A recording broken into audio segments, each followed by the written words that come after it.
Um quarto trancado, um hóspede desaparecido e uma testemunha silenciosa. Bem-vindo ao Silent Thread. Eu sou seu anfitrião Arrow. Diga-me nos comentários. De onde você vai se juntar a nós hoje? É sempre uma alegria ler suas mensagens. Vamos resolver isso juntos. Foi assim que tudo começou.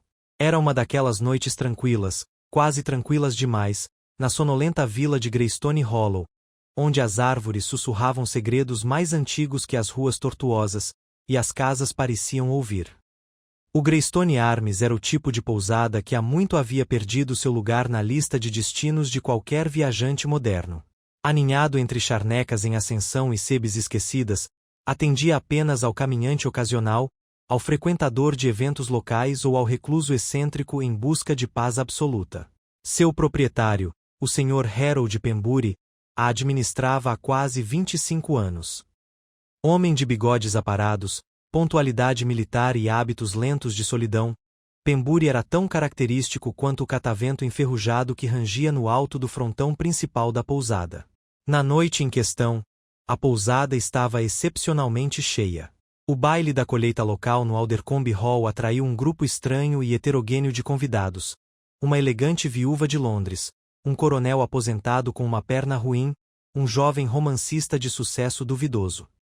Um negociante de arte com olhos que não perdiam nada, e um casal que parecia estar sempre à beira de uma briga. Mas o último convidado, aquele que chegou quando o sol se pôs atrás das colinas, não era esperado. Ele deu seu nome como Sr. Solomon Day. Ele não carregava bagagem, exceto uma mochila de couro surrada. Usava luvas escuras e um casaco de lã pesado demais para o clima, e mancava curiosamente, mas parecia desaparecer no momento em que subia os degraus. Pediu um quarto individual com janela para dentro, de preferência um sem vista, dissera, com um sorriso fraco e sem alegria. Pembury, sempre um cavalheiro, atendeu. Quarto 14. Último andar, canto mais distante, escassamente mobiliado. O tipo de quarto que ninguém jamais pediu. O Sr. Day pegou a chave de latão e desapareceu escada acima. Não foi mais visto naquela noite. Pela manhã, a polícia estava na porta. O Sr. Pembury, pálido e trêmulo, encontrou a porta do quarto 14 entreaberta ao amanhecer.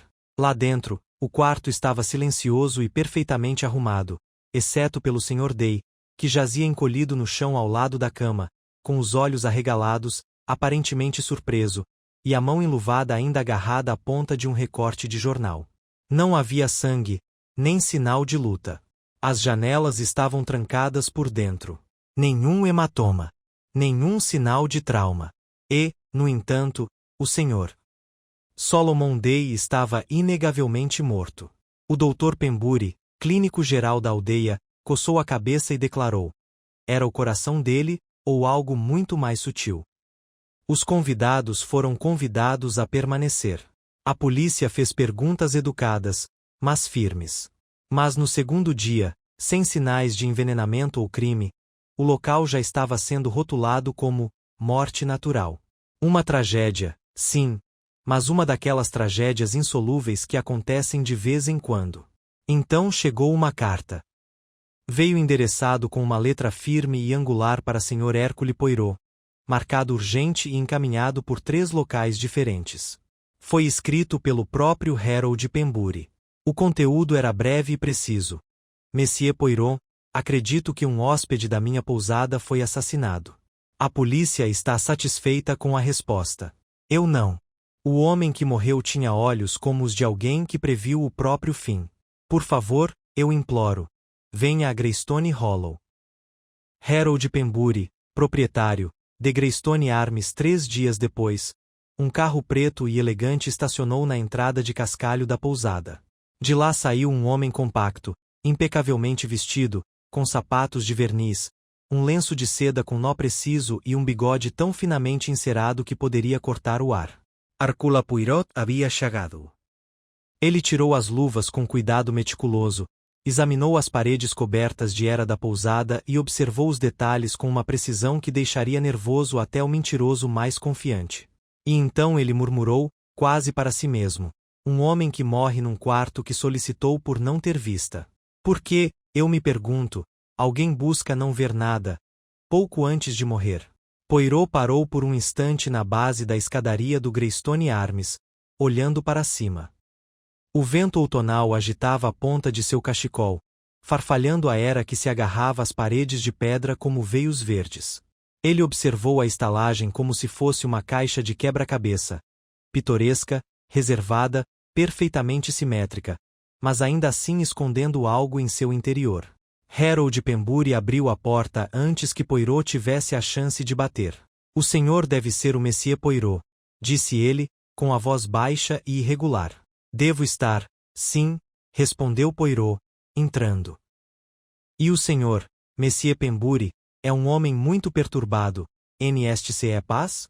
Pembury assentiu, levando o detetive para a sala de estar, onde o fogo crepitava em uma lareira estreita, mais para criar ambiente do que para aquecer. Eu sei que não foi natural, disse Pembury após oferecer chá e ser dispensado. Ele foi estranho, desde o momento em que chegou. Poirot sentou-se cuidadosamente em uma poltrona, ajeitando os punhos. Você precisa começar do começo, por favor. Não poupe detalhes, por menores que sejam. Pembury relatou a chegada do homem, a falta de bagagem, o pedido pelo quarto sem janelas, o mancar peculiar que desapareceu na escada, o comportamento reservado. Poirot ouviu sem interrupção, ocasionalmente fazendo um pequeno movimento com os dedos ou um leve arquear de sobrancelhas. Você falou com ele além da conversa inicial? Não, quase. Ele assinou o registro.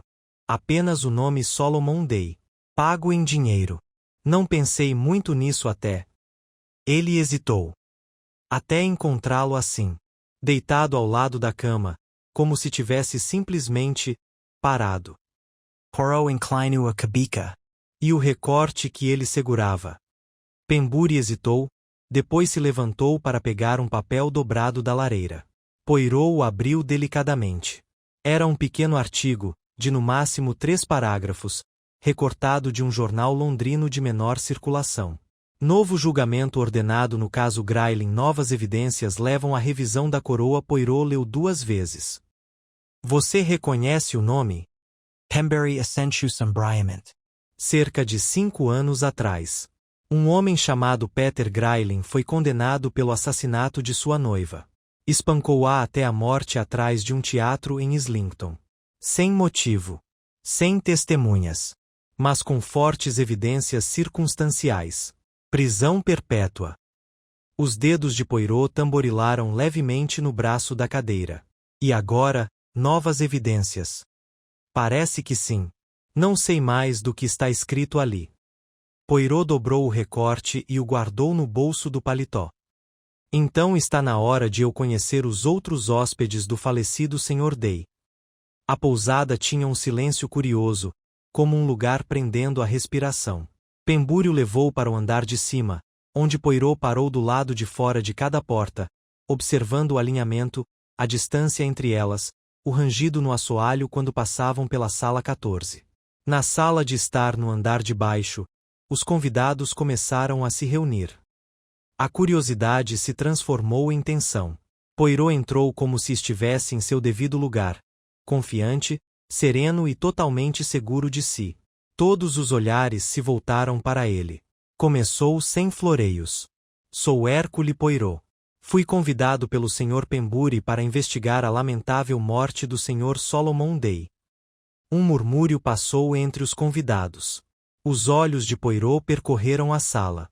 Não acredito em acidentes que são perfeitos demais, nem em mortes que chegam com um silêncio ordenado. Cada um de vocês viu ou ouviu algo. Pode parecer trivial, mas muitas vezes é nas trivialidades que a verdade se esconde. A primeira a falar foi a senhora Violet Cattermole, a viúva de Londres. No início dos anos 60, vestida em tons neutros de cinza e bordô, os lábios firmes como os de uma mulher acostumada a dar ordens. Passei por ele na escada, disse ela rapidamente. Tarde da noite. Por volta das 11, eu acho. Ele estava subindo. Eu estava voltando do salão. Ele falou? Apenas assentiu. Pericia distreto. Poirot fez uma leve reverência. Merci, madame. Em seguida, veio o coronel Marchand-Banks, alto, anguloso, com a perna apoiada numa bengala polida. Ele olhou para Poirot como se não tivesse certeza se deveria fazer a saudação. Ouvi barulho. Por volta das 2 da manhã. Bac. Mas presumi que alguém tivesse deixado cair uma mala. Poirot inclinou a cabeça. Uma mala? De que direção? Lá em cima. No outro extremo. Poirot fez uma anotação mental. Isso se encaixaria na sala 14. O romancista, Thomas Elbury, tinha cabelos escuros que caíam sobre os olhos e a aparência de um homem que romantizava suas próprias reflexões. Ele se remexeu na cadeira. Eu não o vi, não mesmo. Ouvi alguma coisa, abafada. Pode ter sido qualquer coisa. Poirot ergueu uma sobrancelha. O senhor costuma ouvir alguma coisa à noite, Monsieur Elbury? Elbury Coro. As paredes são finas. Poirot não respondeu, apenas se voltou para o próximo. Gerald Ames, o negociante de arte. Magro, impecavelmente vestido, com olhos penetrantes que nunca descansavam. Notei o homem, disse Ames suavemente. Ele tinha a aparência de alguém se escondendo. Não fisicamente, espiritualmente. Me lembrou de um colecionador que conheci em Viena. Sempre de olho nele. E você falou com ele? Não, mas sou bom em ler as pessoas. E interpretação errada? Perguntou Poirot gentilmente. Ames deu um sorriso forçado, mas não disse nada. Os dois últimos, Nora e Edwin Lark, o casal, sentaram-se separados em extremidades opostas do pequeno sofá. Nora apertou o cachecol com muita força. Edwin olhou fixamente para o tapete. Ele não falou conosco, disse Nora rapidamente. Só passou por nós no corredor. Sem contato visual. Isso foi antes ou depois do jantar? Depois, respondeu Edwin, ainda com os olhos baixos. Estávamos voltando de uma caminhada. Ele quase esbarrou na Nora. Poirot apertou as mãos. Um homem que evita contato visual e anda rapidamente pelos corredores. Um homem sem vista para contemplar. Um homem que chega apenas com uma pasta e morre com um recorte de jornal na mão. Ele se levantou. Merci, meus amigos. Por enquanto, isso basta. Enquanto os convidados se dispersavam, Poirot virou-se para Pembury. Ninguém aqui o conhecia. Ou afirma que conhecia. Mas ele veio aqui por um motivo. Você acha que ele estava seguindo alguém? Poirot estreitou os olhos. Acho que ele estava observando alguém. Desta vez, subiu as escadas sozinho. O quarto 14 permanecerá intocado desde a remoção do corpo. Poirot entrou, sentindo o leve aroma de linho velho e fósforos apagados. Ele examinou as janelas, trancadas. A porta, intacta. O chão, limpo. Ele ficou no centro, deixando o silêncio falar. Ali, ao lado da cama, agachou-se e pressionou a mão no chão. Quase imperceptível. Um leve arranhão. Um salto de borracha arrastado, não encaixado. Não dobrado. Recuou. Poirot levantou-se lentamente. Ele ficou surpreso, murmurou. Alguém entrou. Ele deu um passo para trás. E então? Ele se virou para a escrivaninha estreita. Dentro da gaveta havia um bloco de notas de hotel. Apenas uma página havia sido removida. Ele inclinou a folha restante em direção à luz e usou a ponta do lápis para sombrear a impressão deixada.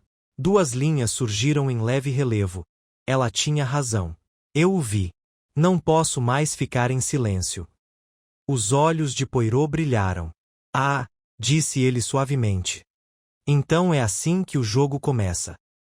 Ele fechou a gaveta, limpou os punhos e desceu as escadas mais uma vez. Havia um assassino no Greystone Arms. E Hercule Poirot acabará de ver a primeira rachadura na máscara.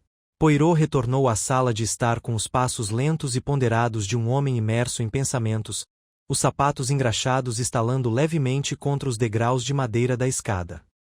Encontrou Harold Pembury ainda perto da lareira, segurando uma xícara de chá frio. O estalajadeiro levantou-se rapidamente ao ouvir a aproximação do detetive. Havia um bilhete, disse Poirot sem preâmbulos.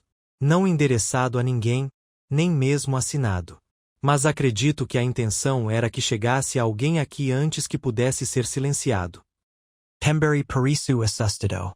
Quer dizer que alguém o interceptou. Ou impediu a entrega. Foi arrancado do bloco de notas, provavelmente colocado na pasta ou carregado consigo. Mas nunca chegou ao destinatário pretendido. Pembury hesitou. Você acha que ele ia confrontar alguém? Poirot assentiu lentamente. É provável que sim. A formulação sugere uma decisão, uma resolução de falar. Mas ele não teve a oportunidade. Ele voltou o olhar para o corredor. Os convidados, preciso interrogá-los novamente. Mas desta vez, individualmente, e com atenção à psicologia. Não apenas aos fatos. A culpa nesta casa, Monsieur Pembury. Culpa, sim. Mas de que tipo? É isso que preciso determinar. Um por um, Poirot solicitou a presença de cada convidado, começando por Violet Cattermole. Ela entrou no escritório com uma expressão serena e uma mão enluvada apoiada na bolsa, como se protegesse algo frágil. Madame, começou Poirot gentilmente, a senhora é uma mulher de considerável percepção. Peço que me dê o devido respeito. O que realmente achou do Sr. Solomon Day? Ela piscou, pega de surpresa. Achei que ele parecia cansado, como alguém tentando deixar algo para trás. Poirot inclinou-se para a frente. Essa é uma observação astuta. No entanto, se me permite, tal percepção sugere familiaridade. Você o reconheceu? Ela desviou o olhar. Não. Não exatamente. Mas havia algo no jeito dele. Não consegui identificar. Só um pressentimento. Sentimentos, madame, costumam ser mais precisos que fatos. Posso perguntar? A senhora estava em Londres durante o caso Grayling. Seus olhos se estreitaram. Sim, Lembro-me vagamente. um caso horrível. A garota era muito jovem, não era? De fato. Você compareceu ao julgamento. Meu Deus, não. Poirot assentiu lentamente, observando-a. Você já conheceu um homem chamado Peter Grayling? Não, respondeu ela, após uma breve pausa. Por que pergunta? Mas Poirot já sorria levemente. Curiosity, madame. Nada mais. Ele a dispensou com uma reverência cortês. Quando ela saiu, Poirot fez uma anotação discreta na bolsa. Em seguida, veio o coronel Marchbanks. Ele entrou, batendo vigorosamente a bengala no chão. Você serviu, eu acredito? Perguntou Poirot enquanto o coronel se acomodava. 34 anos. Índia, Mesopotâmia, até Egito. Aposentados antes que o mundo realmente perdesse o juízo. Poirot inclinou a cabeça. Um homem disciplinado. Diga-me, coronel. O senhor viu o Sr. Day mais de uma vez durante a estadia dele? Só uma vez. Quando ouvi aquele baque à noite. Você disse que eram por volta das 2 horas. Sim. E isso te perturbou o suficiente para você investigar? O coronel hesitou. Levante-me. Abre a porta. Mas não vi ninguém no corredor. Poirot o observou atentamente. Ouviu mais alguma coisa? Uma voz? Uma porta? O coronel franziu a testa. Não, espere. Talvez, passos. Descendo as escadas. Mas suaves, quase deliberados. Eu posso tê-los imaginado. Obrigado, coronel. O senhor foi muito prestativo. Thomas Elbury foi o próximo.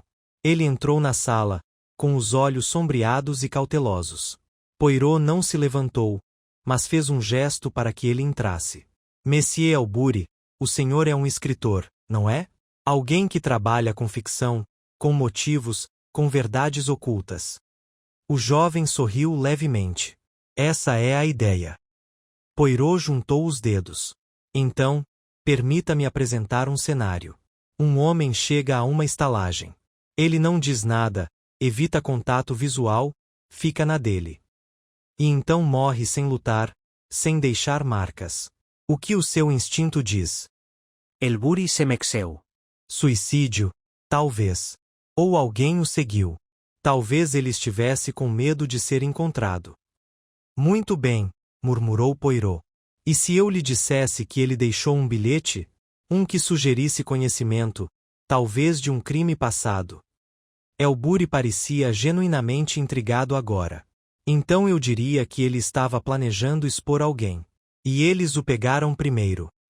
Uma hipótese sólida. Mas diga-me, senhor, quem aqui, entre os convidados, o senhor acredita estar escondendo alguma coisa? El Buri franziu a testa. O negociante de arte, Amis. Ele é muito educado. Observa todo mundo. Faz anotações. Ele sabe mais do que diz. Poirot sorriu. E o senhor, Monsieur? O que está escondendo? O sorriso desapareceu do rosto de El Buri. Nada. Poirot deixou o silêncio se prolongar e assentiu. Muito bem. Pode ir. Quando El Buri saiu, Poirot escreveu outra nota em seu livro, sublinhando o nome do romancista uma vez. Gerald Amis entrou em seguida. Cada movimento que fazia era ensaiado, como se estivesse sendo observado por uma galeria de clientes. Ele sentou-se graciosamente, com as pernas cruzadas. Que circo, não é? Disse ele, fingindo bocejar. Um circo, sim, disse Poirot friamente. Mas alguns vêm ao circo para se apresentar. Outros, para observar. Amis inclinou a cabeça. E qual sou eu? Me diga você. Você parece observar os outros com muita atenção. Acho as pessoas fascinantes. De fato. E você achou o Sr. Day fascinante? Amis fez uma pausa, escolhendo as palavras. Ele estava tenso. A expressão de um homem quando sabe que algo valioso está prestes a ser tirado dele. Os olhos de Poirot brilharam. E o que você acha que ele temia perder? Não sei, respondeu Amis. Mas acho que ele conhecia alguém aqui. Ele ficava olhando por cima do ombro. Você tem um olhar aguçado. Reconheceu-o? Não. Mas não acredito que o nome dele fosse Solomon Day. Poirot assentiu lentamente. Essa, Monsieur Amis, pode ser a primeira verdade dita hoje. Nora e Edwin Lark se encontraram, mas sentaram-se separadamente novamente. Poirot se dirigiu a Nora primeiro. A senhora pareceu inquieta, Madame Lark, durante nossa última conversa. Posso perguntar? O Sr. Day a assustou? Ela pareceu assustada. Não, não. Só me surpreendeu. Ele se moveu de repente. E você, Sr. Lark? Edwin Pegaria. Ele passou por nós. Nem pediu desculpas. Achei rude, mas não perigoso. Poirot inclinou-se para a frente. Algum de vocês conhece alguém envolvido no caso Grayling? Nora franziu a testa. O caso Grayling? Isso foi há anos. Apesar disso. Eles balançaram a cabeça. Poirot cruzou as mãos. Isso é tudo. Obrigado. Depois que eles se foram, Poirot permaneceu sentado por um longo tempo, olhando para a cadeira vazia. As impressões estavam se formando, tão tênues, mas deliberadas, quanto pegadas na areia molhada. Solomon Day não veio para esconder, mas para revelar. Alguém nesta casa tinha um segredo enterrado no passado, ligado a Peter Grayling e a garota que morreu atrás de uma cortina de teatro. E Poirot, a cada fio, começava a ver o padrão emergir. Ele solicitaria um registro do julgamento original de Peter Grayling, é claro. Mas algo mais imediato era necessário. A mochila. Ele ainda não havia inspecionado. Poirot dirigiu-se silenciosamente ao escritório de Pembury, onde os pertences pessoais haviam sido guardados. A pasta estava em cima de um armário, destrancada. Dentro, uma muda de camisa, um pente, um exemplar surrado de Demon Stone, e bem no fundo, uma fotografia amassada. Desbotada, dobrada 4 vezes. Uma garota. Sorindo. Um palco atrás dela, luzes brilhando suavemente. Ela usava um colar, distinto. Um pingente de coração com uma pérola no centro. Poirot olhou fixamente. Ele já tinha visto aquele colar antes. Apenas 2 horas atrás, no pescoço de Nora Lark. Poirot segurou a fotografia delicadamente, virando-a levemente em direção à luz do abajur. O sorriso da moça, congelado em um momento de alegria, contrastava fortemente com a tristeza que agora envolvia sua memória. O colar era a chave, um pequeno pingente de coração, com o centro marcado por uma única pérola. Ele o vira mais cedo naquele mesmo dia, usado por Nora Lark com a mesma naturalidade com que se usa um broche passado de geração em geração, com seu peso emocional há muito atenuado pelo tempo. Mas Poirot sabia. Tais ornamentos não flutuavam do passado para o presente sem motivo. Recolocando o conteúdo da bolsa exatamente como antes, Poirot fechou-a suavemente e recuou. Ele ainda não queria confrontar Nora, não até entender qual era a ligação dela e por que ela esconderia isso. Ao retornar à sala de estar, encontrou Pembury conversando em voz baixa com o Dr. Fenley, o médico local que examinara o corpo. Poirot juntou-se a eles em silêncio. Doutor, disse ele depois de um momento, posso incomodá-lo com mais uma pergunta? Claro, Monsieur Poirot, respondeu Fenley. Embora eu não tenha certeza se tenho mais a oferecer. O senhor examinou o Sr. Day, externamente, sim? Nenhum sinal de lesão. Mas havia algo em comum nos olhos, na expressão. Fenley coçou o queixo. Os olhos estavam abertos, um pouco arregalados. Não fixos em medo, mas, assustados, eu acho. Como se ele tivesse reconhecido algo, ou alguém, no último instante. Muito interessante, murmurou Poirot. Obrigado, doutor. Ele retornou mais uma vez ao andar superior. Desta vez, estava no corredor em frente ao quarto 14, percorrendo lentamente o trajeto entre os quartos de hóspedes e a escada, parando então na janela no final do corredor. O vidro estava levemente manchado. Apenas uma mancha vertical. Alguém estivera ali, observando. Recentemente. Ele olhou de volta para os quartos. Porta da casa de Violet Cattermole, quarto 11. Do Elbury, quarto 12. Do the Larks, quarto 3. Então 14. Ele foi até o quarto 13 e bateu uma vez. Nora respondeu. Sua expressão continha um traço de alarme, rapidamente mascarado por um sorriso educado. Monsieur Poirot? Madame, me desculpe. Posso ter 1 minuto do seu tempo? Ela se afastou sem dizer uma palavra, permitindo que ele entrasse. Edwin não estava presente. Você está sozinho? Pergunta Poirot. Sim. Edwin foi dar uma volta na vila. Precisávamos de ar. De espaço.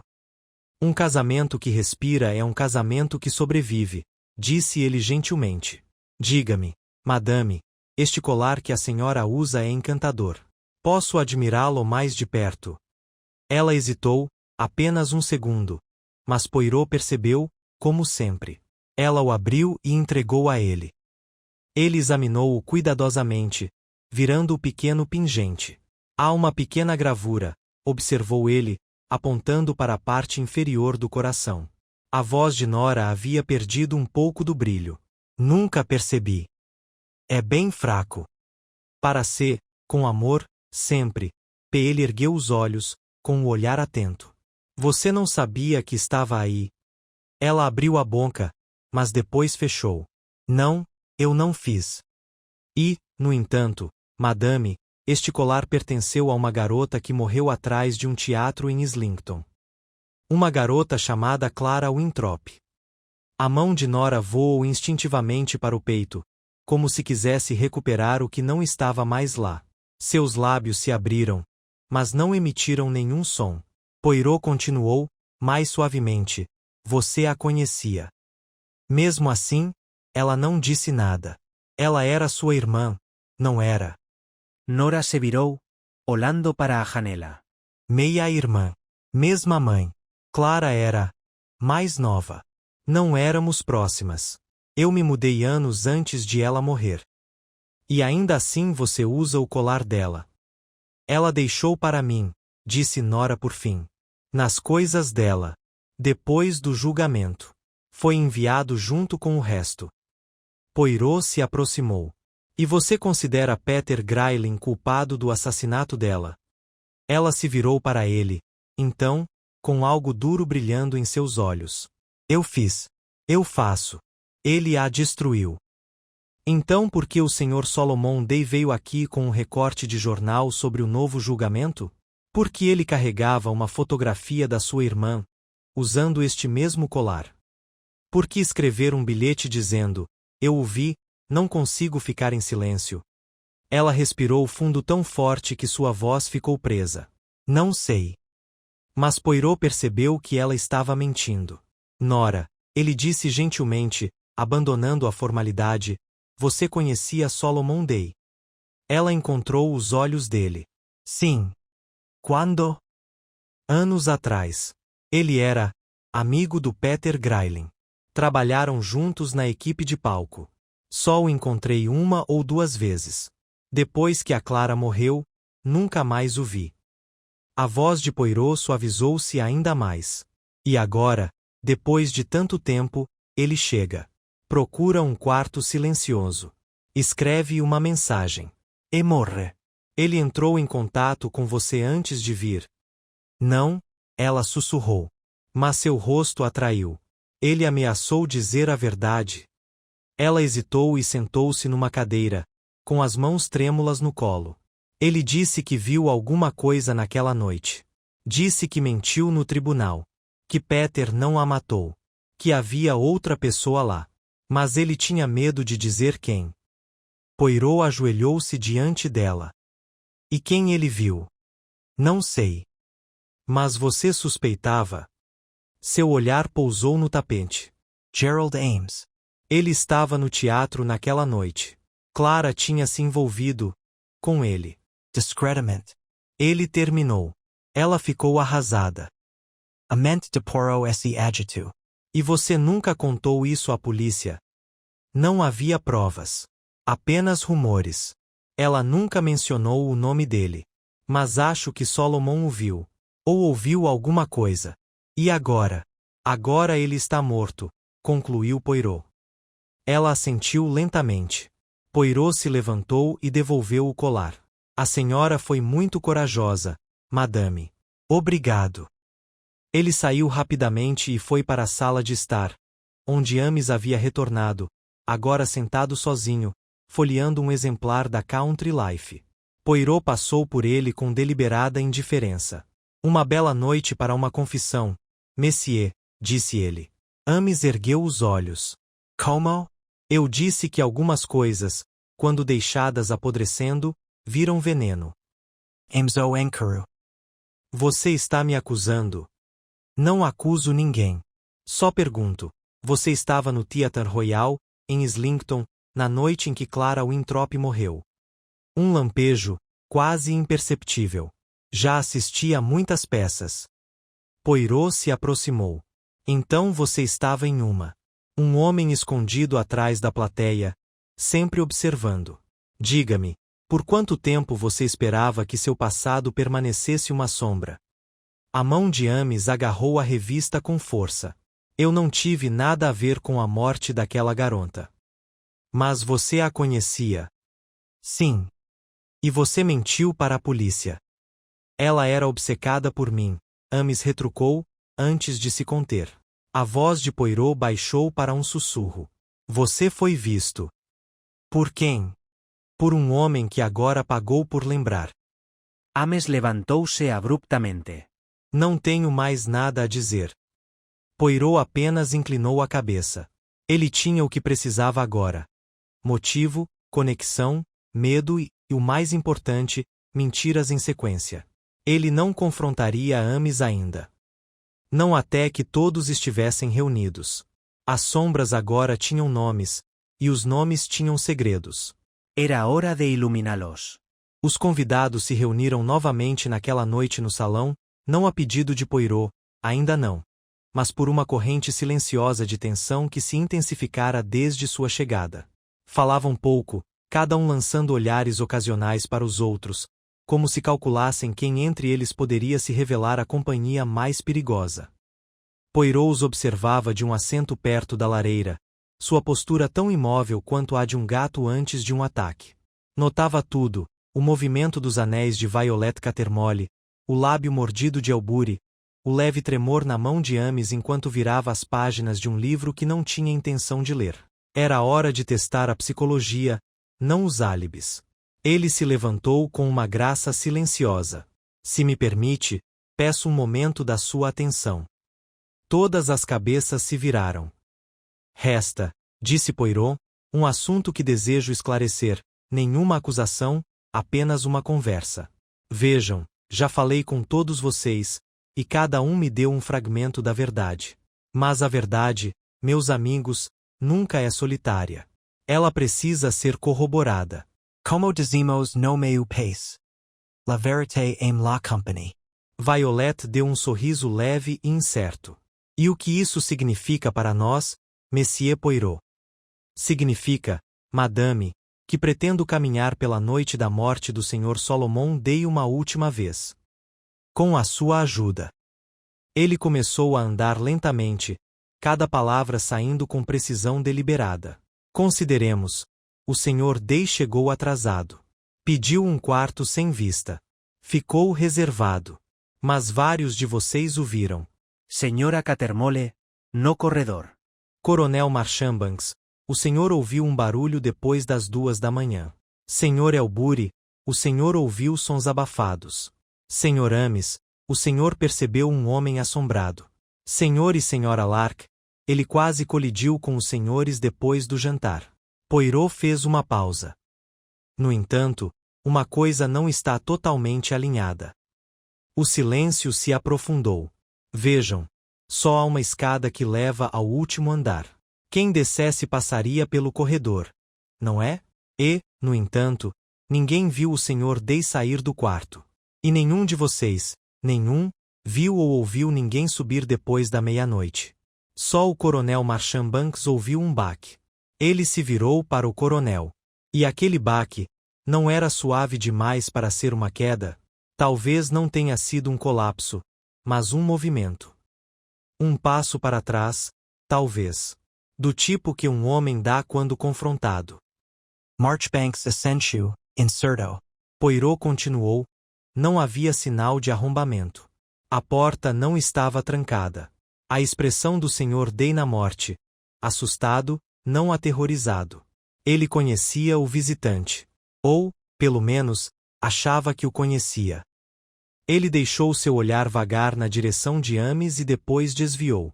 Na mochila, uma fotografia de Clara Winthrop. Um colar, ainda usado pela meia-irmã. Um bilhete, arrancado de um bloco. Eu o vi. Não consigo ficar em silêncio. Não foi coincidência. Uma onda percorreu a sala. Poirot voltou sua atenção para Violet Catermole. Madame, volto a falar com a senhora. A senhora disse que cruzou com o Sr. Day na escada. Mas ele a reconheceu. Ela estreitou os olhos. Não. Ele deveria ter feito isso. Não tenho certeza. Mas você parecia inusitadamente certa do medo dele, da sua condição interior. Isso me pareceu mais íntimo do que observacional. Ela apertou os lábios. Já conheci homens assustados, Monsieur Poirot. De fato, respondeu ele suavemente. E talvez você conhecesse este. Ele não era Solomon Day. Era? Esse nome era ficção. Seu nome verdadeiro era Robert Penleigh. Várias cabeças se viraram bruscamente. Ames seremexo na tzadeira. Penleigh, repetiu Poirot, era um assistente de teatro que testemunhou no caso Grayling. Mas, ao contrário dos outros, ele tinha algo que escondia. Talvez tenha sido pago. Talvez tenha sido ameaçado. Mas a culpa, ela perdura. E a culpa foi o que o trouxe até aqui. Poirot virou-se para Ames. Monsieur Ames. Clara Winthrop. Ela era mais do que um flerte passageiro, não era? Você terminou o caso, sim. Mas você estava no teatro naquela noite. Você saiu pelos fundos. Ela o seguiu. Penleigo viu. Ele ouviu alguma coisa. Mas ficou em silêncio. Ames levantou-se abruptamente. Você não tem provas. Não, concordou Poirot. Mas eu tenho a verdade. E o senhor, Messier, não é um homem que se sente à vontade com a incerteza. Voltou aqui para observar. Para ver se alguém conectaria o passado com o presente. E quando Penleigue chegou, usando um nome falso, sem pedir entrevista, carregando apenas uma pasta e seus segredos, o senhor sabia. Foi até ele. Tentou avaliar suas intenções. Ames zombou, mas o comentário soou falso. A voz de Poirot ficou mais aguda. Você o confrontou. Talvez não tivesse a intenção de matar. Mas viu o bilhete. Percebeu que ele estava preparado para expô-lo. E precisava agir. Existem venenos que matam silenciosamente. Existem substâncias que desaceleram o coração, fáceis de administrar em chá ou uísque. O senhor é um colecionador, Monsieur Ames. Sabe o que encontrar e onde. Ames se virou para ele. Você está construindo castelos de névoa. Poirot sorriu. Ah, mas a névoa se dissipa. Veja bem, examinei o copo de Penleigue. Havia leves traços de um resíduo amargo. Não o suficiente para o médico local identificar. Mas vou mandá-lo para análise. Ames não disse nada. Poirot continuou, mais calmo agora. Você viveu por anos com o medo de que seu passado ressurgisse. Penleigue não veio para chantageá-la, mas para fazer as pazes com a consciência dele. Foi a tragédia dele que a sua consciência nunca acordou. Violet Cattermole levantou-se de repente. Você está enganado. Poirot virou-se lentamente. Madame? Ela tremia. Ele não envenenou Penleigue. Fui eu. A sala estava silenciosa. A expressão de Poirot não mudou. Você fez. Sim, disse ela, dando um passo à frente. Robert, Penleigue, veio me ver antes de se registrar. Ele me contou tudo. Disse que ia expor a verdade. Eu implorei para que não o fizesse. Eu disse a ele que isso destruiria vidas. Ele disse que devia isso a Clara. Ao Peter. A si mesmo. Coloquei algo no dele. Só para acalmá-lo. Facelo dormir. Eu não queria matá-lo. Eu não sabia que isso iria. Madame, disse Poirot gentilmente, não. Ela o encarou. O quê? Não, disse ele novamente, com a voz calma. Você não o matou. Ela pareceu atordoada. Poirot se aproximou. Sua história é ensaiada. Nobra. Emotionante. Mas falsa. Você o conheceu, sim. Mas não o envenenou. Você está protegendo alguém.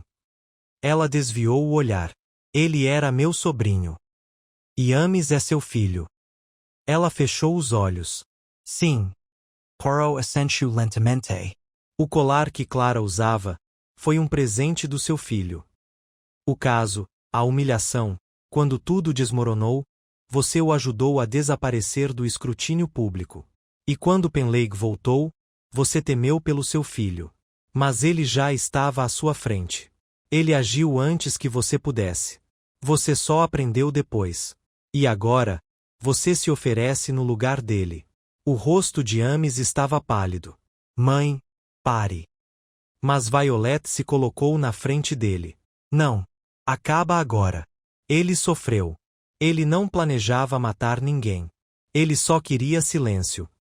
Poirot levantou a mão. Madame. Chega. Não cabe à senhora suportar o crime dele. A porta da frente se abriu. 2 policiais aguardavam com o sargento da aldeia. Poirot olhou para Ames. O senhor dirá que foi pânico. Que a sua única intenção era assustá-lo. Mas um homem está morto. E a justiça, senhor, não questiona o cuidado com que o veneno foi medido. Ames não disse mais nada. Saiu com os policiais, ombros caídos. Violet permaneceu imóvel. Poirot se virou para os outros. Somos criaturas de memória e vergonha. Mas a verdade, quando enterrada, não desaparece, ela se torna mais pesada. E, eventualmente, encontrará um jeito de ressurgir. Ninguém falou. Poirot ajeitou os punhos da camisa e olhou para o relógio. Agora então, ele disse gentilmente, talvez possamos finalmente desfrutar de um jantar adequado. O jantar naquela noite foi um evento discreto. O ar na sala de jantar carregava um peso sutil, como se as próprias paredes tivessem absorvido a tensão coletiva da revelação. A conversa se reduzia a murmúrios baixos e ao tilintar de talheres. Ninguém tinha apetite para gentilezas, não depois de ver Gerald Ames sendo levado embora em silêncio, o rosto pálido sob a postura culta, e o esforço inútil de sua mãe para protegê-lo. Poirot jantou com serena dignidade, como se não tivesse sido afetado pelos abalos emocionais. Cortou a carne com delicada precisão, bebeu o vinho com parcimônia e deixou o olhar vagar lentamente pelos demais convidados. A maioria evitou seu olhar. Mas Thomas Elbury, o jovem romancista, o encarou abertamente. Depois que a mesa foi limpa, Elbury seguiu Poirot até o salão. Você não acredita que isso acabou, ele disse, o que não era bem uma pergunta. Poirot fez uma pausa, virando-se para encará-lo. O que o leva a dizer isso, Monsieur Elbury? Você ainda está pensando. Eu observei você durante o jantar. Sua mente ainda está trabalhando. Poirot deu um sorriso suave. Mas sim. Tenho o hábito, sabe, de confiar nos instintos das pequenas células cinzentas. Elas sussurram que algo, quelque chose de curieux, está sem solução. Elbury se aproximou, baixando a voz. Se não acabou, isso significa que Ames não é o assassino. Poirot não respondeu de imediato. Em vez disso, virou-se e caminhou lentamente até a janela, com as mãos cuidadosamente cruzadas atrás das costas. Observou a charneca além da estalagem. Vazia, vasta, indiferente à loucura humana. Quando um homem é culpado, disse ele calmamente, ele deixa um rastro. Não apenas de provas, mas de intenção. Gerald Ames não é inocente. Mas não foi a mente dele que orquestrou o silêncio. Sua culpa foi impulsiva. Panico. Uma reação desajeitada a uma ameaça. E, no entanto, a morte de Penleigh. Poirot balançou a cabeça levemente. Não. Foi muito claro. Elbury encostou-se à porta. Então quem? Isso, disse Poirot, é o que resta. Ele se virou para o jovem. Diga-me, monsieur. Seu fascínio pelo caso é curiosidade profissional? Ou algo mais pessoal? Eu estava preso, admitiu Elbury. Com a minha escrita. Pensei que uma pousada tranquila poderia ajudar. Mas aí isso, e comecei a me perguntar. E se eu escrevesse? Não ficção, mas algo real. Um livro. Sobre este caso. Os olhos de Poirot brilharam. Então você precisa aprender a diferença entre observação e narração. Antes que Elbury pudesse responder, houve uma batida na porta da sala. Harold Penbury entrou, com uma expressão tensa. Desculpe-me por interromper, disse ele. Mas acabei de receber um telefonema da delegacia. Poirot endireitou-se ligeiramente. Penbury continuou. Eles confirmaram a presença de um alcaloide raro no organismo de Penleigh. De ação rápida. Quase indetectável, a menos que se saiba procurar. Corresponde a um derivado às vezes encontrado em certas plantas sul-americanas. Poirot Essential. Como eu suspeitava. E o método de entrega? Ingerido. Provavelmente em chá ou vinho. Algo servido depois que ele se instalou. Pembury hesitou. Ele não pediu vinho, mas pediu chá. Eu mesma trouxe. Poirot ergueu as sobrancelhas. Você? Sim, disse Penbury. Ele pediu algo para acalmar os nervos. Fiz um chá. Camomilla e Raiz de Valeriana. Poirot olhou para ele atentamente. E você deixou no quarto? Não, eu servi para ele. Fiquei com ele 1 minuto e depois fui embora. O detetive ficou em silêncio por alguns instantes. E ninguém mais tocou nele. Não que eu saiba. Os olhos de Poirot se estreitaram.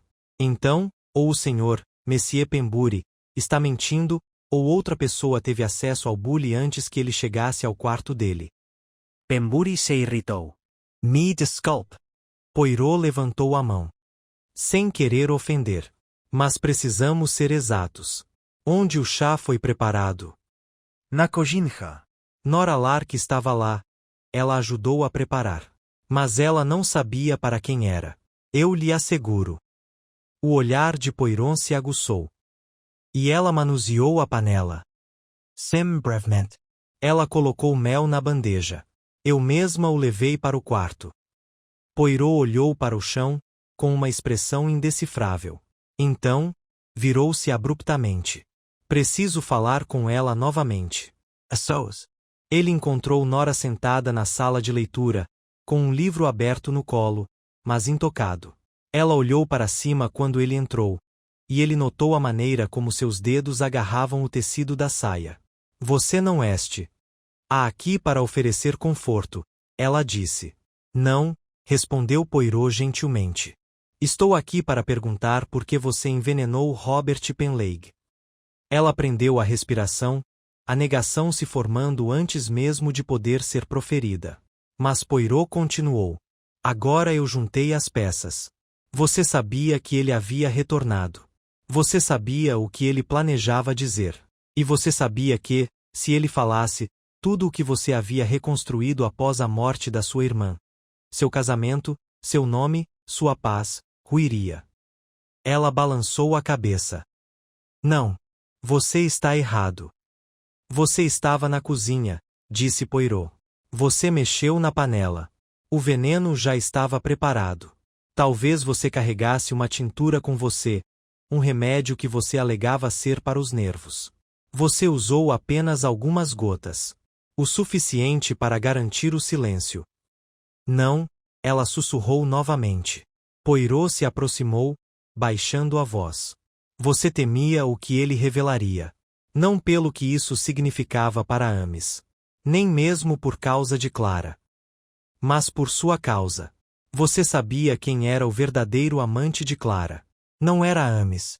Era? Foi uma mentira que ele contou para Penleigh para atraí-lo até aqui. O rosto de Nora ficou pálido.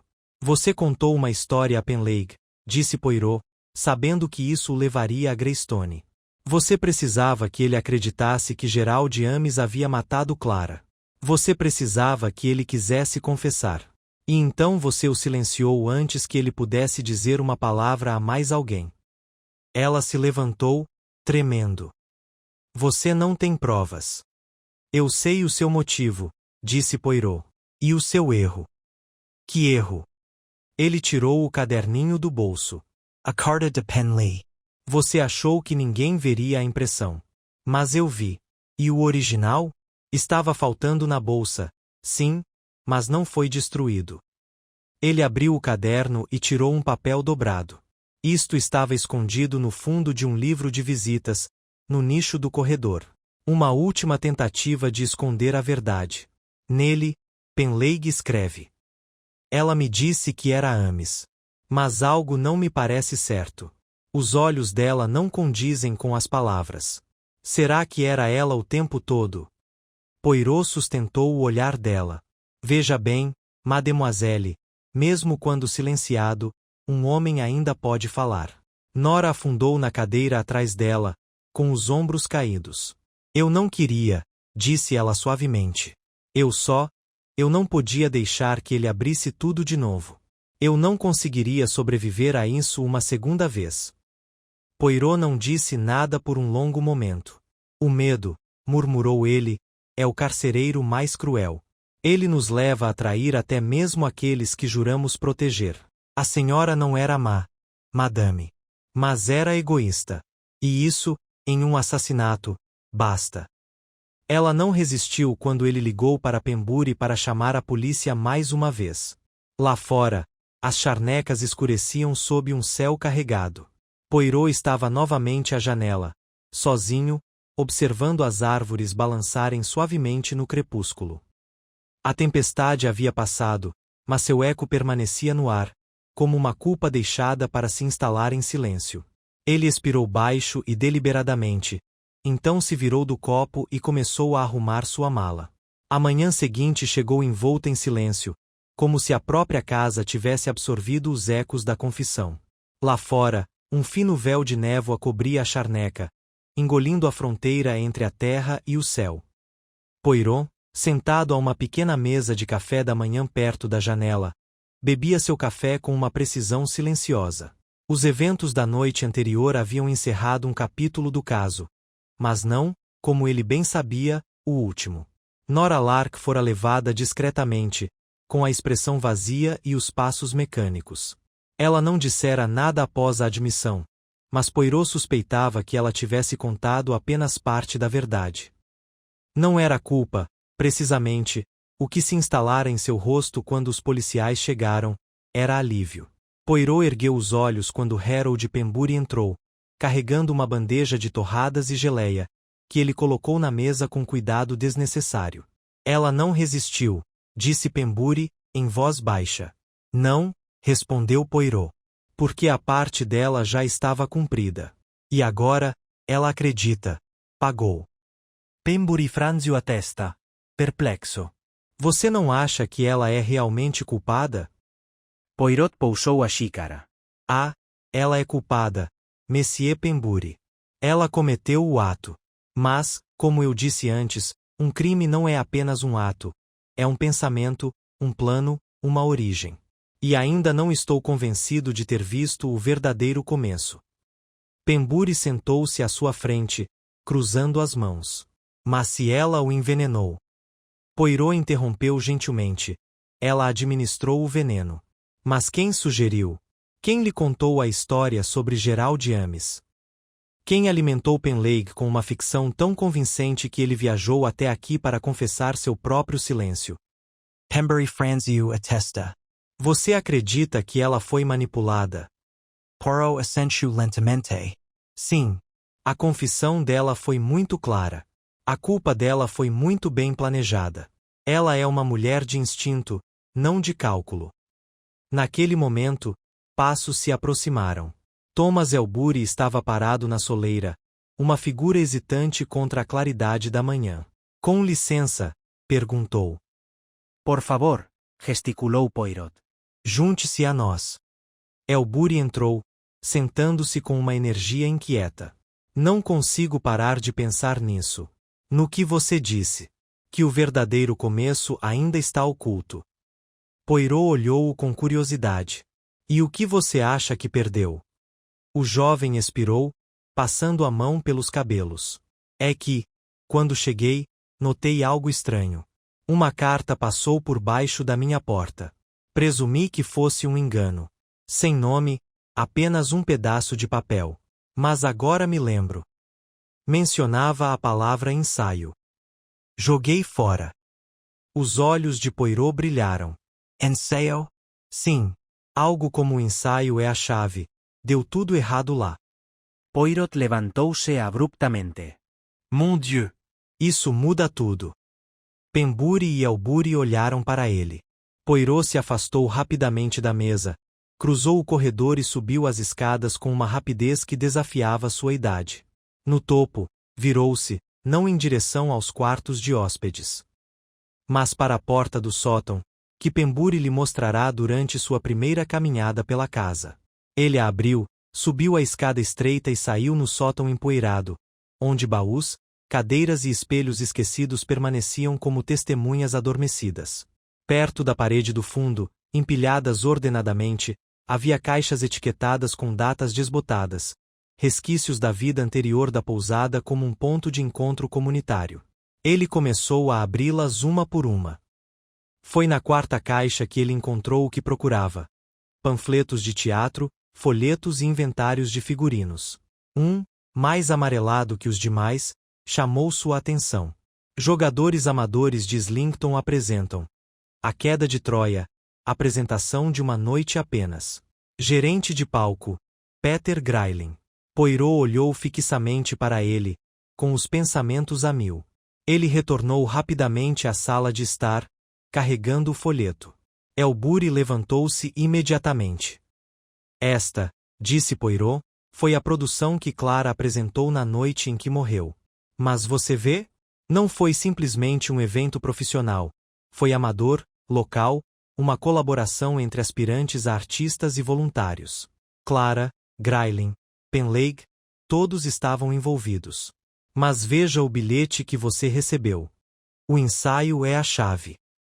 Não há apresentação. Algo aconteceu antes. Pembury Franziu attesta.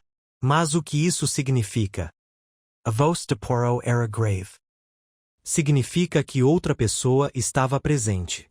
Alguém que permaneceu invisível, porque nunca fez parte do relato oficial.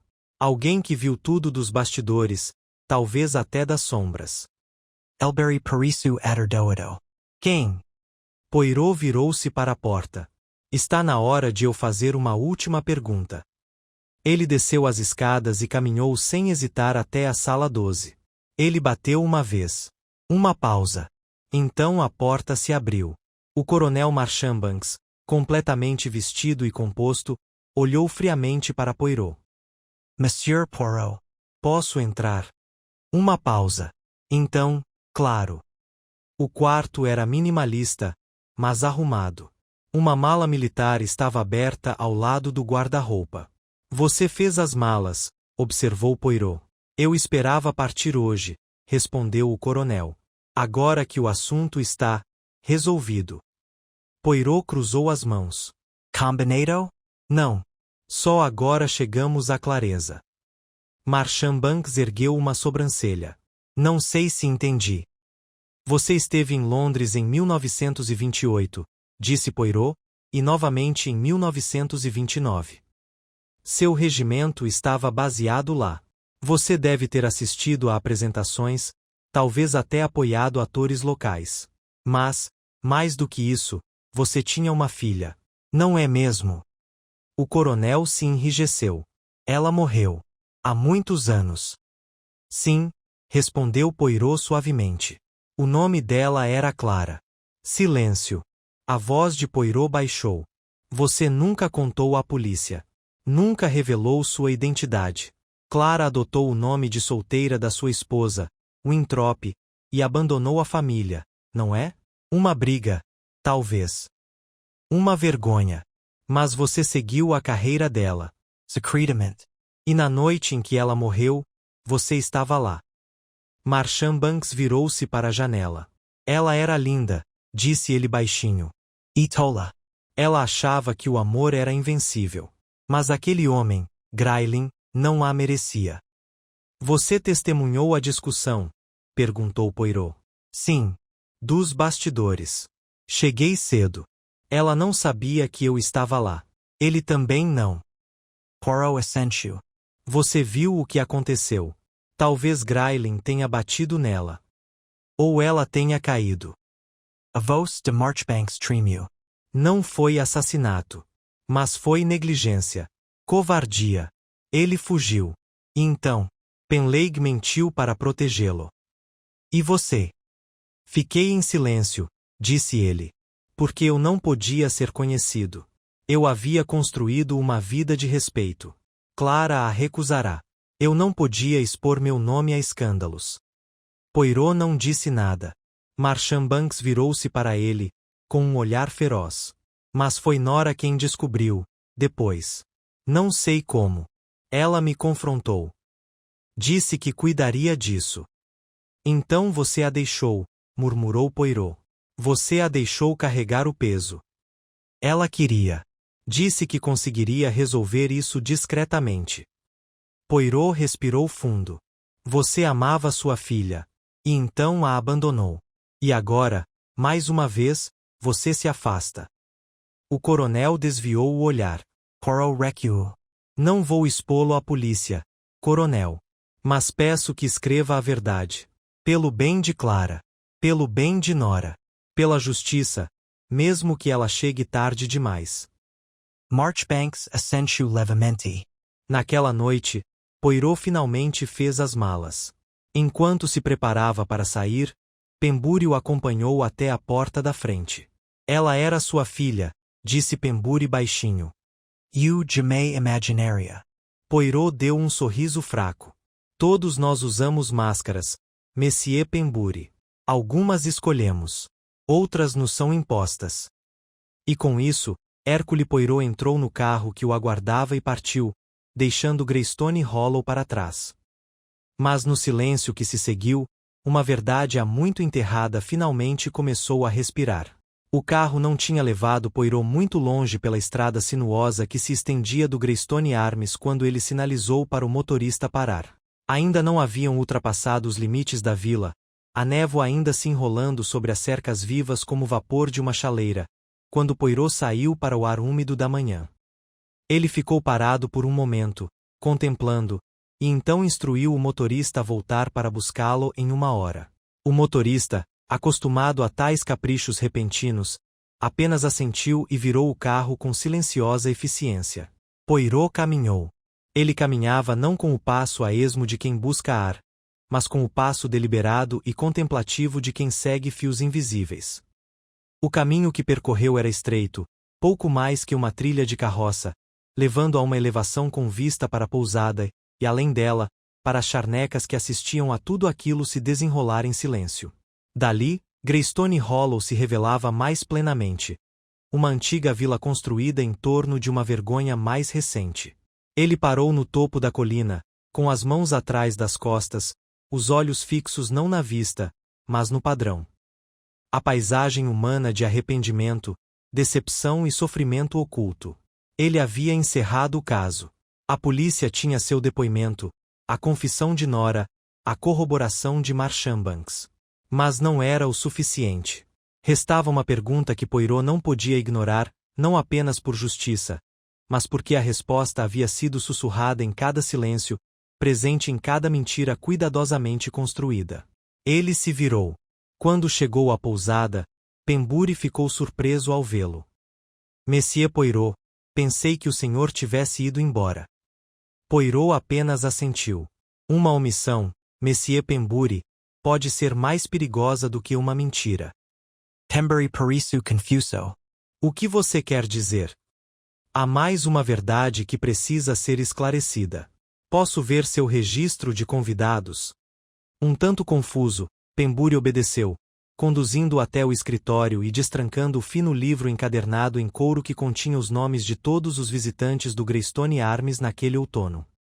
Poirot folheou as páginas rapidamente, depois mais devagar, e então fez uma pausa. Aqui estava. Dia de Salomão. Escrito em letras maiúsculas inclinadas. Legal.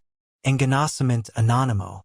E, no entanto, logo abaixo, numa segunda linha, outro nome havia sido inscrito, mas apagado. Não arrancado, não riscado, mas delicadamente apagado com o cuidado de quem deseja esconder, não destruir. Poirot ergueu a página em direção à luz. Uma leve impressão permaneceu. Ele enfiou a mão no casaco e tirou um lápis macio, sombreando levemente a superfície até que o fantasma da escrita reaparecesse. As letras eram fracas, incompletas, mas suficientes. C. Marchbanks. Poirot ficou olhando. Não o coronel. Não, ele havia assinado apenas com uma inicial, e numa linha abaixo da de Penleigh. Não fazia sentido. A menos que... Ele ergueu os olhos bruscamente. Monsieur Pembury, quem mais cuida deste caixa? Ninguém. Só eu. Você tem certeza? Sim, bem, às vezes os convidados assinam.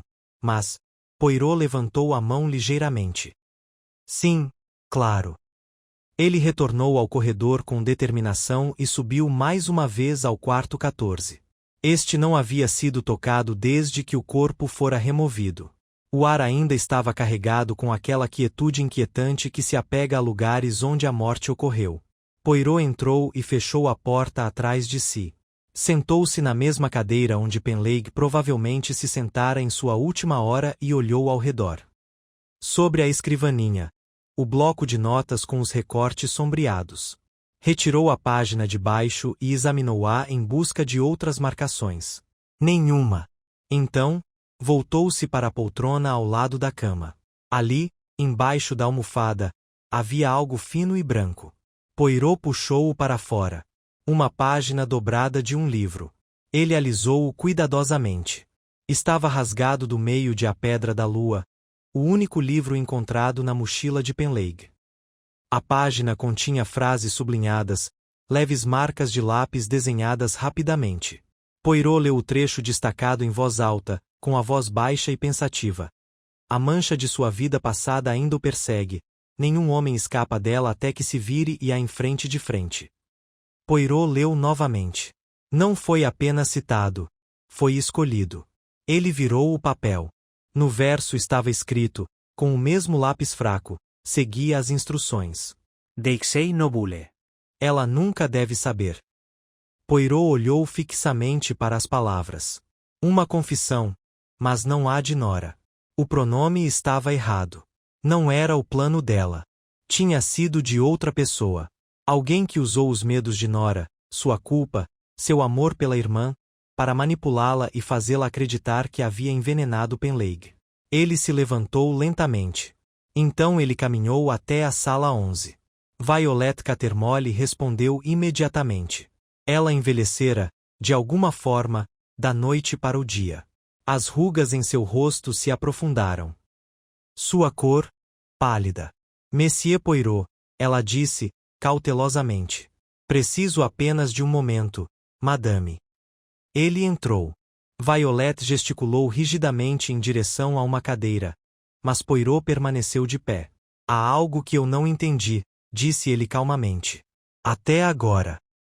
Ela não disse nada. Você me disse que conheceu Penleigh brevemente, anos atrás. E não demonstrou surpresa quando a morte dele foi considerada natural. Mais tarde, tentou assumir a culpa. Mas aquele gesto, era tarde demais. Muito teatral. Pericia ensaiado. Eu só, Poirot levantou a mão. Não, madame. Vamos falar francamente. A senhora estava no ensaio naquela noite. Não como convidada. Como voluntaria. A senhora ajudou com o figurino. Clara nunca a mencionou, porque não sabia que a senhora estava lá. Os lábios de Violet se estreitaram. Você assistiu ao fim do caso do seu filho. E sabia o que Clara representava para ele. Vergonha, fracasso, exposição. Você queria que ela fosse embora. Quando ela morreu, você não disse nada. Você consolou Gerald. E enterrou seus segredos junto com os dela. A voz de Violet estava fria agora. Você não tem provas. Poirot deu um passo à frente. Mas eu sei. Penleigh voltou não para confessar, mas para absolver. Alguém lhe enviou uma carta, convocando-o para cá. Esse alguém foi você. Você forjou o nome C. Marchbanks para induzi-lo a acreditar que o coronel, o pai de Clara, havia descoberto a verdade. Você o alimentou com uma mentira sobre Gerald ser o responsável. E então, garantiu que ele não voltaria a falar. Seu silêncio era rígido, mas em seus olhos brilhava um tremor. Você preparou o veneno. Despejou-o num frasco. Colocou-o na bandeja de chá antes que Pembury o levasse. E quando viu Nora encontrar a sacola, quando soube que ela já tinha falado com Penleigh, soube que ela seria uma culpada conveniente. A culpa dela era real, então deixou que ela carregasse o seu crime. Ela desviou o olhar. Poirot deu um passo para trás. Você o matou não por pânico, nem por medo, mas por convicção. Para proteger seu filho. Você pensou que isso encerraria o ciclo. Mas a culpa, madame, não desaparece quando enterrada. Ela simplesmente se acalma até ser desenterrada. Ela não discutiu. Ela não chorou. Só disse, você vai contar a eles. Poirot cruzou as mãos. Sim. Mas eu lhe darei esta hora. Para escrever o que precisa ser escrito. Depois disso, a verdade precisa ser revelada. Não porque a justiça exija, mas porque a memória de Clara exige. Ele se virou e saiu da sala. Lá fora, o vento começava a soprar. E em seu silêncio, Poirot não ouviu gritos, nem protestos, apenas o estabelecimento de um silêncio duradouro, finalmente quebrado. Poirot retornou à sala comum do Greystone Arms e sentou-se em uma poltrona funda perto da lareira. O fogo já havia se apagado há muito tempo, mas ele não fez menção de atiçá-lo. Seus dedos se juntaram sob o queixo, o olhar fixo em uma pequena rachadura na lareira de pedra, uma imperfeição despercebida pela maioria, mas teimosa em sua silenciosa persistência. Era, pensou ele, como a natureza da verdade. Era possível construir sobre ela, polir ao redor, até mesmo fingir que não existia, mas ela permanecia, sempre esperando a pressão certa para aumentá-la. Ele ficou sentado em silêncio por quase 20 minutos. Por fim, passos se aproximaram suavemente atrás dele. Ele não se virou. Acredito que você o escreveu, disse Poirot. A voz de Violet Cattermole, quando chegou, era frágil, mas controlada. Está no aparador. Poirot virou a cabeça, assentindo uma vez. Ela permaneceu junto à porta, o rosto pálido, a postura digna. Ainda, em algum canto teimoso de si mesma, a grande dama de um mundo ao qual um dia pertencera. Não uma assassina. Não aos seus olhos. Uma mãe. Uma protetora.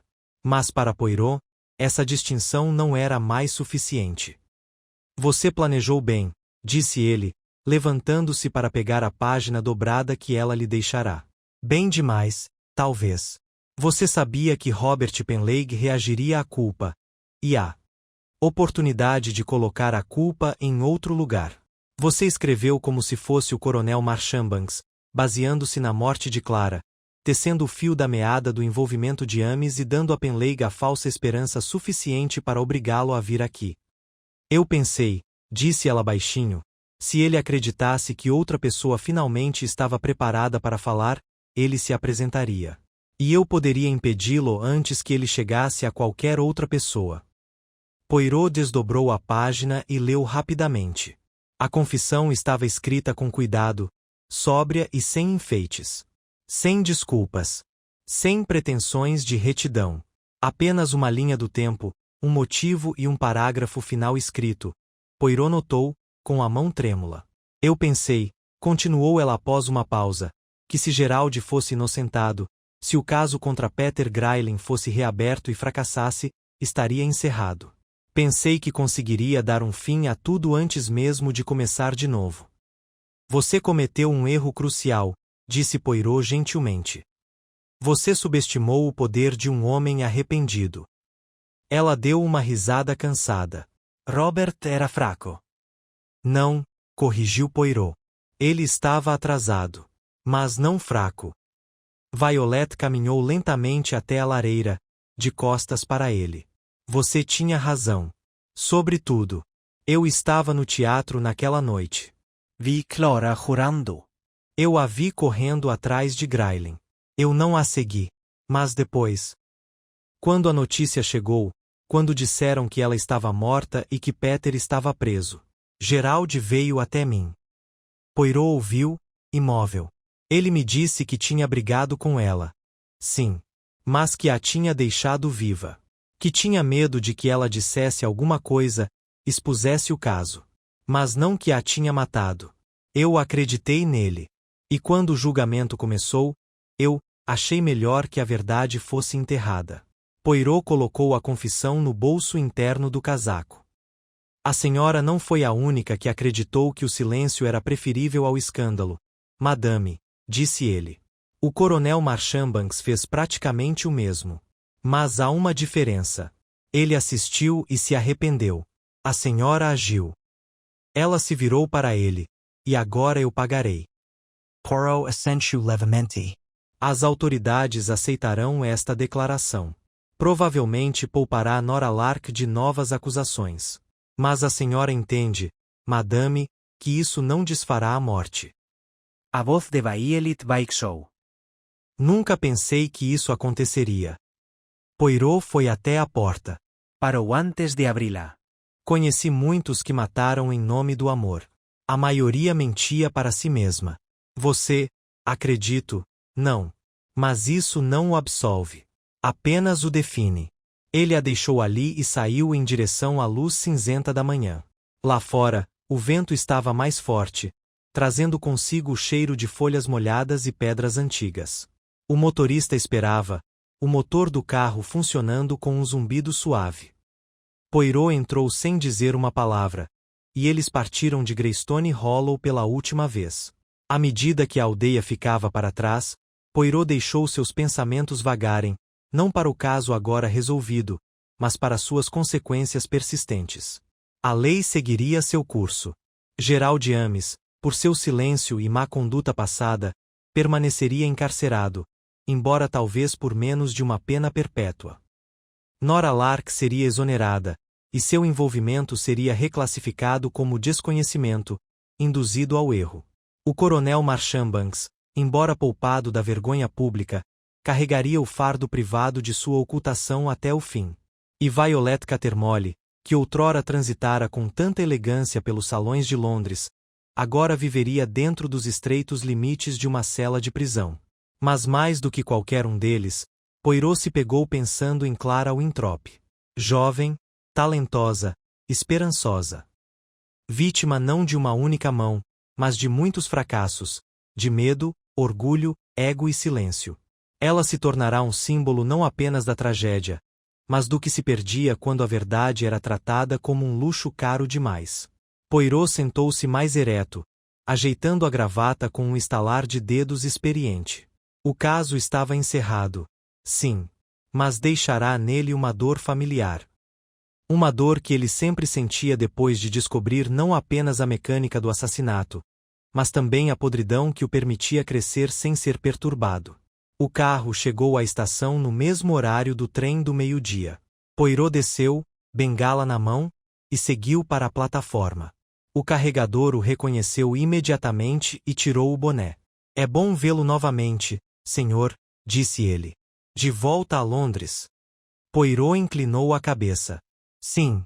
E de lá, talvez para algum lugar ainda mais tranquilo. O porteiro sorriu. Era um mistério lá em Greystone, não é? Poirot arquiu a sobrancelha. Não, meu amigo. Não é um mistério.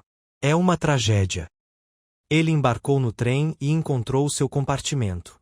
À medida que a paisagem se esvaía, abriu um pequeno caderno de couro e escreveu apenas 3 palavras na página seguinte em branco. O começo está. Ele bateu o lápis uma vez na borda do livro e depois o fechou. Lá fora, a névoa se dissipara, mas a charneca permanecia cinzenta. Poirot a fitava, não com tristeza, mas com determinação. A verdade fora descoberta, as mentiras trazidas à tona. Mas, ainda assim, o trabalho das pequenas células cinzentas nunca estava realmente concluído. Sempre haveria outro silêncio para perturbar, outra máscara para remover. E Hercule Poirot, até seu último caso, continuaria a perturbá-lo. Enquanto o trem balançava suavemente ao longo dos trilhos, Hercule Poirot permanecia imóvel em sua cabine, o leve ruído das rodas lá embaixo se desvanecendo em um pano de fundo rítmico para o pensamento.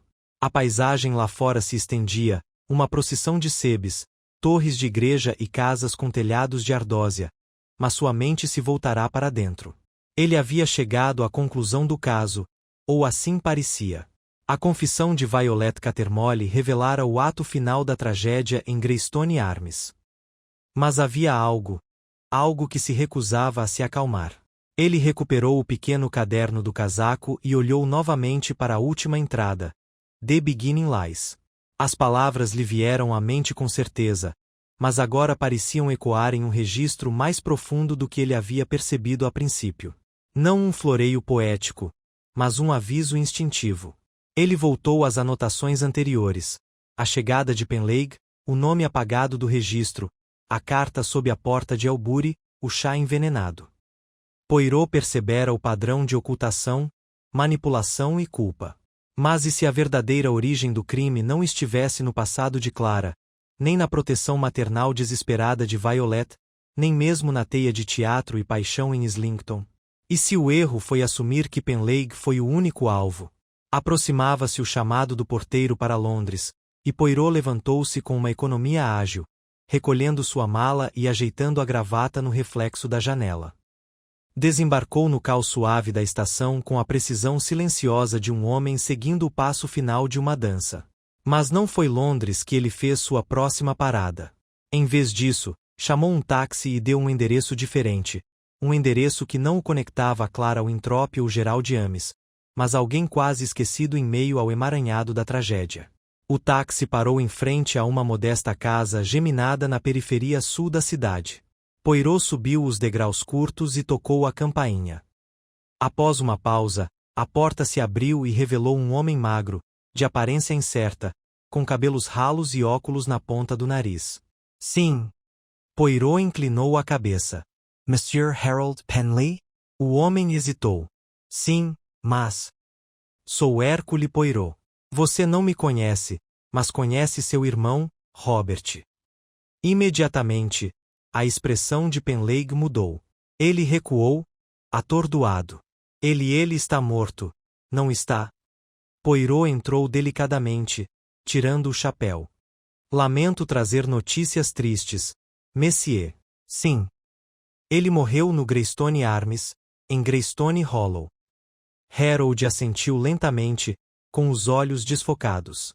Não tenho notícias dele há quase 6 anos. No entanto, ele veio vê-la, brevemente, antes de morrer, NSTCE Paz. Harold Piscu. Como você?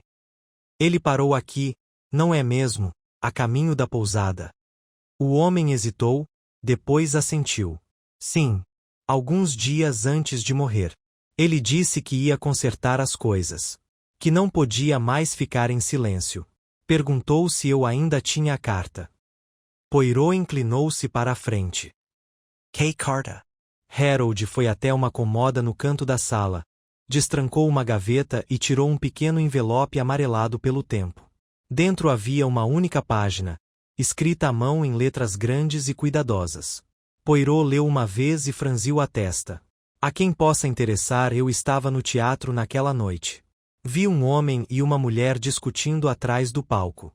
Ela correu e caiu na escada. Eu não sabia o que fazer. Tinha medo de me envolver. Mas a ouvi dizer um nome. Não Peter. Não Gerald. Ela disse, por que, Thomas? R. Penley Poirot Dobro a pagina lentamente. Seu irmão te deu isso? Não, disse Harold. Chegou pelo correio. Anônimo. Anos atrás. Ele ficou apavorado. Disse que se alguém descobrisse que ele tinha escrito, ele estaria arruinado. A voz de Poirot era baixa. E ele usou isso para se proteger. Harold assentiu. Ele tentou se conter. Mas recentemente, ele mudou. Disse que alguém o contatou. Disse que era hora de falar. Poirot se levantou com repentina clareza. Não alguém. Thomas Elberry. Ele retornou à rua com a página no bolso, a peça final de um quebra-cabeça que, até então, fora construído com base em desorientações. Elbury se inserira desde o início, não apenas como observador, mas como guia. Ele já estivera na pousada antes de Penley chegar. Receberá o bilhete sobre o ensaio. Implantar a narrativa em torno de Gerald Ames, incitando outros. Nora, Violet e até o próprio Penley.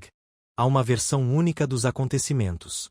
Mas o nome que Clara disse em seu último suspiro, ouvido por Penley e enterrado nos recessos de sua culpa, não era Gerald. Tinha sido Thomas. Poirot retornou mais uma vez a Greystone Hollow, desta vez não para questionar, mas para confrontar. Elbury ainda estava lá, inexplicavelmente persistindo apesar do desenrolar do caso. O aspirante a romancista que alegra fascinio. Que alegra estar preso. Que assistira a tudo se desenrolar não como um espectador, mas como seu autor oculto. Poirot o encontrou na sala, sentado com um caderno, rabiscando atentamente. Ele não olhou para cima quando Poirot se aproximou. Achei que você tivesse ido embora, ele disse. Poirot sentou-se em frente. Eu também. Elbury então olhou para cima, cauteloso. Fiz uma visita a Harold Penley, disse Poirot. Houve um pequeno soluço na respiração de Elbury. Você escreveu uma carta para ele, continuou Poirot. O forçou a se confessar. E depois enviou uma segunda, uma advertência anônima. Você até colocou um bilhete por baixo da sua própria porta. Uma encenação, Não. Elburi não disse nada. Poirot inclinou-se para a frente. Você estava no teatro naquela noite. Não como amigo do elenco. Como um garoto, talvez como ajudante de palco, talvez apenas vagando pelos bastidores. Você viu Clara. Você se aproximou dela depois que Gerald saiu. Você a seguiu pelo corredor. Ainda silêncio. Ela te rejeitou. Ela zombou de você, talvez. Ignorou seus sentimentos.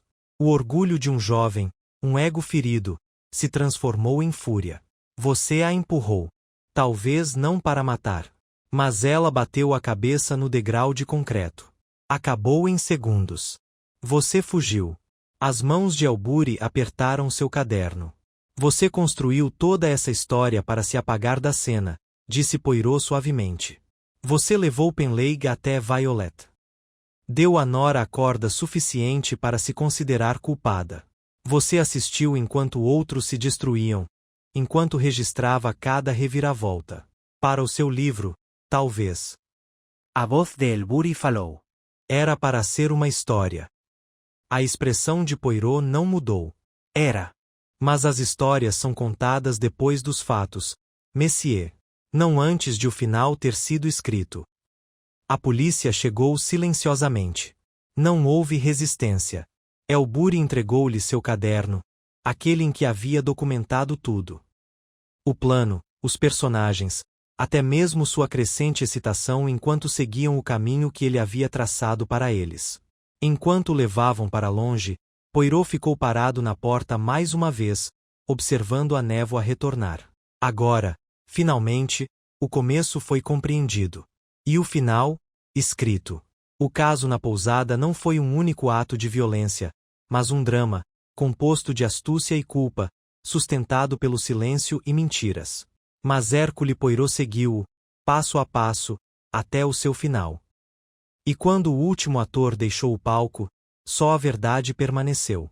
O sol de outono começava a se pôr sobre Greystone Hollow, banhando a vila com uma luz âmbar enquanto o ato final do caso se aproximava do fim. Poirot estava mais uma vez no jardim atrás do Greystone Arms, as sebes aparadas lançando longas sombras sobre a grama congelada. Ele não se moveu. Raramente se movia quando um caso era encerrado.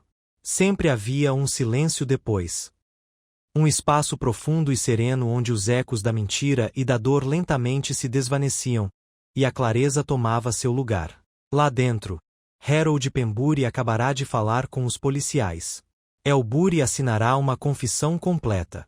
Seu crime, soterrado por anos de negação cuidadosa, emergiu à luz, cru e irrefutável. Ele admitiu ter matado Clara Winthrop em um momento de rejeição cega. Depois que ela riu, depois que ela disse, ele era uma criança brincando de carinho.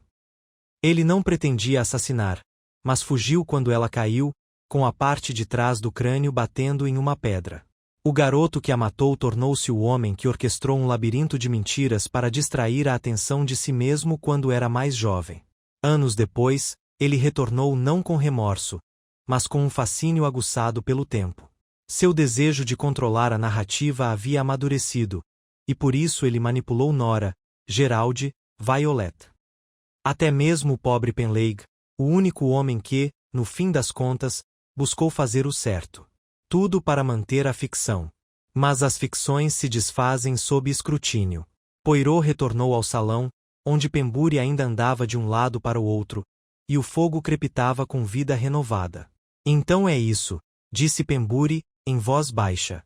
Era o Elburi o tempo todo. Ele enganou todos eles. Poirot assentiu. Ele era inteligente. Quase inteligente demais. Sabia como as pessoas pensam, como justificam, como evitam. Mas o que ele não sabia era como a verdade, encontra um jeito. Penbury sentou-se pesadamente. E os outros? Nora vai se recuperar, disse Poirot gentilmente. Ela foi usada, inocente. Violet Cattermole ainda enfrentará julgamento por seu papel na morte de Penleigh, embora sua confissão possa atenuar a sentença. Gerald Ames, ele pode encontrar uma estranha paz sabendo que seu silêncio não é mais necessário. Penbury balançou a cabeça lentamente. E Clara? Poiro tolou para a fogueira. Clara Winthrop foi esquecida por aqueles que temiam sua memória. Mas agora, pelo menos, ela será lembrada com sinceridade. Um longo silêncio se seguiu, até que Pembury perguntou: E o senhor, Monsieur Poirot? Pode escrever isso? Para a polícia? Para os jornais? Poirot deu um pequeno sorriso. Ai, não. Esse não é o meu papel. Outros escreverão. Sem dúvida, as anotações do Monsieur Albury serão analisadas por críticos e leitores. Mas e quanto a mim? A história está encerrada. A cortina caiu. Ele se levantou, limpando os punhos com cuidado. A verdade não é teatral. É pequena. Precisa. Como o equilíbrio da balança. Poirot pegou seu casaco e chapéu, e Pembury o seguiu até a porta. A noite estava tranquila, a charneca calma novamente. Uma tênue lua crescente começara a surgir, prateando os frontões da estalagem. A névoa recuara, como se cedesse terreno agora que a verdade fora dita. Quando o carro chegou, Poirot se virou uma última vez. Há uma coisa curiosa, Monsieur Pembury, disse ele, adentrando o crepúsculo. A culpa é como tinta em linho branco. Você pode esfregá-la, enterrá-la sob perfumes ou tintas. Mas somente quando ela for totalmente trazida à tona, quando for nomeada, poderá ser verdadeiramente removida. Pembury assentiu, finalmente entendendo. Poirot acomodou-se no banco de trás do carro que o aguardava. Ao se afastarem de Greystone Arms, lançou um último olhar para a pousada atrás de si. Um lugar de segredos. De finais. E de começos também. Porque em cada caso resolvido, Poirot sabia, não havia apenas justiça para os mortos, mas liberdade para os vivos. E com esse pensamento, ele fechou os olhos, cruzou as mãos cuidadosamente no colo e deixou a estrada levá-lo adiante.